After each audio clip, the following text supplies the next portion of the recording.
இந்த பக்கம் பேச தெரியாமல் இல்லை. வெற்றி தலைவரின் கடைக்கன் பார்வைக்காக கட்டுப்பட்டு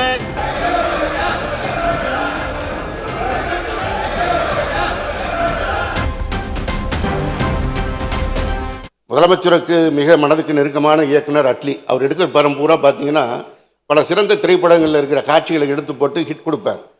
ஒரு ட்ரெய்லர் ஹிட் அடிக்கணும்னா அதில் ரொம்ப கிறிஸ்பாக இருக்கணும். மாண்புமிகு பேரவைத் தலைவர் அவர்களே, மதிப்புமிகு தமிழ்நாடு முதலமைச்சர் அவர்களே, மதிப்பிற்குரிய எதிர்க்கட்சி தலைவர் அவர்களே, அமைச்சர் பெருமக்களே, சட்டமன்ற உறுப்பினர்களே,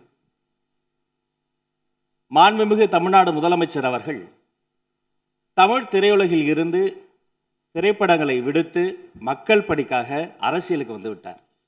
ஆனால் அரசியலிலே இருந்த அண்ணன் சிவசேகரன் அவர்கள் எடிட்டிங் என்கிறார், ட்ரெய்லர் என்கிறார். அட்லியை குறித்து பேசிய போதெல்லாம் எனக்கு ஆச்சரியமாகவும் அதிர்ச்சியாகவும் இருந்தது. இந்த சட்டமன்றத்திற்கும் அன்பு சகோதரர் இயக்குனர் அட்லி அவர்களுக்கும் என்ன சம்பந்தம்? அதே போல அவர்கள் சொன்னதை, ஜனநாயகத்தினுடைய பெரிய பலமே எதிர்க்கட்சி தான். அவர்களினுடைய ஆக்கப்பூர்வமான விமர்சனங்கள், அவர்களினுடைய அறிவுரைகள், அவர்களினுடைய எதிர்ப்பு என்பது நமக்கு ஒரு வலிமையை சேர்க்கும், ஒரு பலத்தை கொடுக்கும்.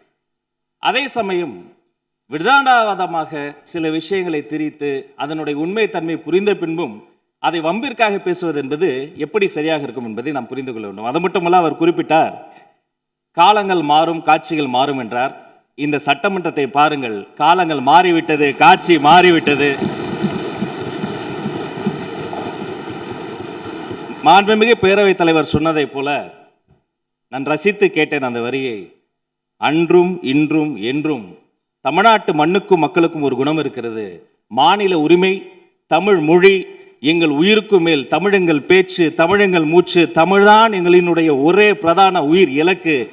நேற்றும் முதலில் எது பாடப்பட வேண்டும் என்ற ஒரு விஷயம் வந்தபோது தமிழ்த்தாய் வாழ்த்துத்தான் முதலில் பாடப்பட வேண்டும் என்று ஒன்றிய அரசின் சுற்றறிக்கையை மீறி தமிழ்த்தாய் வாழ்த்தைக்கு முதலிடம் கொடுத்தோம். என்றும் அதைத்தான் நாங்கள் பின்பற்றுவோம் என்று சொல்லி நம்முடைய சட்டமன்றத்தில் மேகதாது உள்ளிட்ட பல்வேறு பிரச்சனைகளை பேசி ஆக்கப்பூர்வமாக இதை டேக்கிங் ஃபார்வர்ட் அடுத்த கட்டத்தை நோக்கி நாம் சென்று கொண்டிருக்கிறோம்.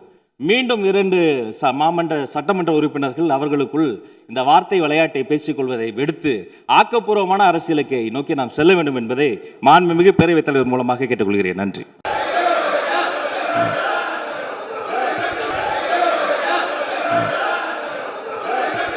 இந்த பக்கம் பேச தெரியாமல் இல்லை. வெற்றி தலைவரின் கடைக்கன் பார்வைக்காக கட்டுப்பட்டு ஒழுக்கத்தோடு, இதுவரை ஒழுக்கத்தோடு இருக்கிறோம், இனிமேலும் ஒழுக்கத்தோடு இருப்போம். அதே சபை ஒழுக்கத்தையும் ஒத்துழைப்பையும் அனைத்து கட்சி தோழர்களிடம் நான் விரும்பி வேண்டி உங்கள் மூலமாக கேட்டுக்கொள்கிறேன்.